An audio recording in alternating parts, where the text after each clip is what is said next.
नमस्कार किसान भाइयों, जय हिंद, जय जवान, जय किसान। जैसा कि मैं कई वीडियो में और YouTube चैनल के माध्यम से, नॉफकेयर एग्रीटेक के माध्यम से बहुत सारी जानकारी आप लोगों को दे चुका हूं और अक्सर देता रहता हूं। और बहुत सारे आप जैसे किसान भाइयों से मेरी रूबरू होने का मौका मिलता है। जैसे रायपुर खेड़ी वाली गांव आपका कैथल डिस्ट्रिक्ट के अंदर प्रेम सिंह जी है, बहुत तरह की जानकारी देते हैं। इसके बाद योगेश शर्मा जी हैं, कासंडी गांव सोनीपत के, बहुत अच्छा नॉलेज देते हैं और उन्होंने बहुत अच्छी टेक्निकल खेती की हुई है। इसके बाद आपके जींद से जो है यशपाल जी हैं, बहुत अच्छी जानकारी देते हैं और ऑर्गेनिक खेती उगाते हैं। आप सभी किसान भाइयों से मिलकर जो जानकारी हमको मिलती है उससे हमें बड़ा जो है खुश होता हूं और मेरा मार्गदर्शन और साथ साथ मेरा उत्साहवर्धन भी होता है आप लोगों से जो फीडबैक मिलता है। तो आप लोगों से प्रभावित होकर के मैं एक नया वीडियो अभी कनक के ऊपर बनाने का प्रयास किया है और मैं कोशिश कर रहा हूं कि अच्छी जानकारी दें। जैसा कि आप सभी लोगों को पता है कि भारत सरकार की तरफ से कई तरह की गाइडलाइन लाई जा रही हैं, जिसकी वजह से आने वाले समय में शायद डीएपी का कंजम्पशन जिस हिसाब से ज्यादा था लोगों को शायद हो सकता है ना मिल पाए। दूसरा, डीएपी से सब्सिडी भी हट सकती है, तो वो शायद 4,000-5,000 रुपए बोरी भी जा सकती है, जो कि शायद हर किसान के बस का नहीं होगा कि उसका वो प्रयोग प्रचुर मात्रा में अपने खेतों में कर सके। तो अब कहीं ना कहीं किसान को तो इधर उधर जाना ही पड़ेगा, चाहे वो बायो डीएपी में जाए, चाहे वो पोटास बायो पोटास में जाए, चाहे वो अपना वर्मी कंपोस्ट में जाए। लेकिन एक्चुअल में हम जो पैसे खर्चने वाले हैं, क्या उसका सही रिजल्ट, सही प्रयोग करने हेतु तो हमारे पास सही चीज मिल पाएगी? अब इसमें क्या है, बहुत तरह के लोग आएंगे। 2009 से हमने इस करियर का स्टार्टअप किया है और 2009 से मैं लगातार निरंतर आप सभी लोगों की सेवा में उपलब्ध हूं। मेरा एक ही मकसद है, आप बढ़ो, हम बढ़े, सब बढ़े और आगे बढ़े, बढ़ते ही रहें, क्योंकि आपके बढ़ने से देश का उद्धार होना है। हम बहुत ज्यादा लेक्चर नहीं देना चाहेंगे, हम तो सिर्फ आपके साथ मिलकर के एक तालमेल बना करके काम करना चाहेंगे।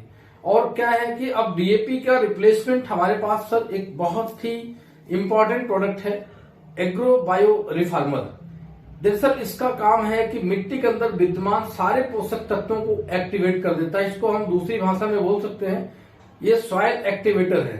यानी जितने भी आज तक आपने urea, DAP, potash, sulphur, gypsum, silicon या किसी भी प्रकार का कोई भी मटेरियल या मिनरल्स आपने खेत में यूज किया है, और यदि वो कहीं किसी रूप में, रेसिड्यू के रूप में अगर सॉइल के अंदर कोई लेयर बना रहा है तो उस लेयर को ब्रेक करेगा और वहां से जो भी माइक्रो और मैक्रो न्यूट्रिएंट अवेलेबल होंगे उसको रूट के माध्यम से वो जड़ों तक पहुंचाएगा। दोस्तों, ये 1 एकड़ के लिए सफिशिएंट है 1 किलो रिफॉर्मर और 1 kilo organic soil booster. Organic soil booster और रिफॉर्मर दोनों अगर मिला के डालते हैं तो इतना शानदार इसका रिजल्ट आने वाला है कि हम नहीं बोलेंगे, कहते हैं पूत के पांव पालने में दिख जाते हैं। तो ये प्रोडक्ट आपको बताएगा कि एक्चुअल में इसकी स्ट्रेंथ क्या है, आपको डीएपी की आवश्यकता भविष्य में पड़ेगी या नहीं पड़ेगी, ये प्रोडक्ट आपको ये साबित कर देगा। एक मिथ है, लोग कहते हैं कि ऑर्गेनिक प्रोडक्ट यूज करने से हमारी प्रोडक्शन घट जाती है। दोस्तों, मैं दावे के साथ कह रहा हूं, मेरा ये यूट्यूब चैनल पे भी आप देख लेना, इस वीडियो को कॉपी भी कर लेना, लिंक को सेव कर लेना। अगर आपकी प्रोडक्शन में बढ़ा के देने में सक्षम नहीं हुआ तो मैं दावे के साथ कहता हूं कि मैं अपने प्रोडक्ट की कॉस्ट आपको रिफंड कर दूंगा। और यदि आपका जो रेगुलर प्रोडक्शन है उसमें अगर आपका कुछ भी अगर नुकसान होता है कि भाई मैं 20 कुंटल काटता था, मेरा 19 ही हुआ है, तो मैं 1 कुंटल की भरपाई अपने जेब से करने के लिए तैयार हूं। लेकिन आपको मेरे साथ मेरे हिसाब से चलना पड़ेगा। तो बुआई के लिए ये सबसे बेहतर है। इसके साथ अगर आपकी इच्छा है, वैसे मेरी तरफ से कोई रिकमेंडेशन नहीं है कि आप डीएपी मिलाओ, यूरिया मिलाओ, कोई रिकमेंडेशन नहीं, लेकिन कहते हैं ना कि आपका दिल भरोसा करेगा नहीं करेगा, तो मैं उस हिसाब से बोल रहा हूं कि आप अपनी मर्जी से 10-20 किलो डीएपी डालना चाहे तो डाल सकते हैं, बाकी आवश्यकता नहीं है। इसके बाद आता है कि आपका जब गेहूं 10 से 15 दिन का हो जाता है, आप पहला पानी करते हैं, गेहूं 6 से 8 इंच, 10 इंच या 12 इंच का हो जाता है, तो आप तुरंत उसके अंदर जो है क्या करते हैं, पानी डालते हैं। और पानी डालने के बाद पहली खुराक देते हैं और पहली खुराक के साथ में आप गुल्ली डंडा या मंडूसी की दवाई मिलाते हैं। सर, गुल्ली डंडा या मंडूसी की दवाई मिलाने से क्या होता है, घास तो जलती है लेकिन आपकी फसल भी कहीं ना कहीं जल जाती है। उस समय आपको 10 या 20 किलो यूरिया के साथ में आधा लीटर एग्रो फार्मुलेशन मिला के डालेंगे। आपका फसल जो जला हुआ था वो इंस्टेंट एकदम खड़ा हो जाएगा। आपको भी लगेगा कि यार ये अलौकिक प्रोडक्ट मिला अपने को, ये मैं दावे के साथ बोलता हूं। ठीक है, और इस प्रोडक्ट का 2 से 3 आपका स्प्रे होना है। पहला स्प्रे बुआई के 20 से 25 दिन, दूसरा स्प्रे आपका पहली सिंचाई से अगले सिंचाई के बीच का जो गैप है यानी कि 15 से 20 दिन, उसके बाद डलना है। देन तीसरा जो है डोज, जैसा कि आपको पता है कि तीसरा डोज जो डलेगा यानी कि आपका गेहूं में गाबा पे आ जाएगा।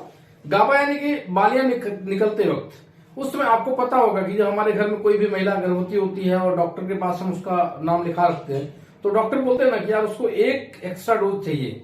वो एक्स्ट्रा डोज क्यों चाहिए होता है? क्योंकि उसके पेट में पल रहे बच्चे को भी भोजन चाहिए होता है। यानी कि हमारा जो गेहूं का पौधा है उसमें बालियां निकलने वाली हैं, उसको इसमें ज्यादा ताकत की, ज्यादा पौष्टिक आहार की रिक्वायरमेंट है। ये हमारा जो फ्रूट एंड ग्रेन एनहेंसर है, इसका जो काम है वो यही है कि ये दाने को निकलने में हेल्प करती है और साथ में आपको ये बालियां बड़ी और चमकदार बनाती है। दाना मोटा और चमकदार होता है, यानी कि अगर एवरेज गेहूं की बाली में अगर 50 से 70 दाना है तो ये उसको 70 से 110 या 120 करने में सक्षम है।